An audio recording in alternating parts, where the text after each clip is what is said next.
To set up Google Assistant in Samsung Galaxy A57 5G, first of all, you will need to open Settings on your device. Next step is to click on the Accounts and on Google Services, go to All Services, and then in case that you have this infinite loading loop, simply close all of the apps and try to go into Google Services again.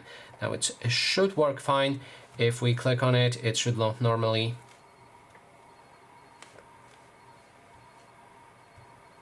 Like this. Finally, we have our Google Services, which means we can start to scroll down and look for Search Assistant and Voice. After clicking on it, go for Google Assistant and then scroll down until you find Digital Assistants from Google. Select this option and then go for Google Assistant, confirm the switch, and then you can adjust all of the settings right here on this page and have your Google Assistant active. So that is basically everything. Thanks so much for watching.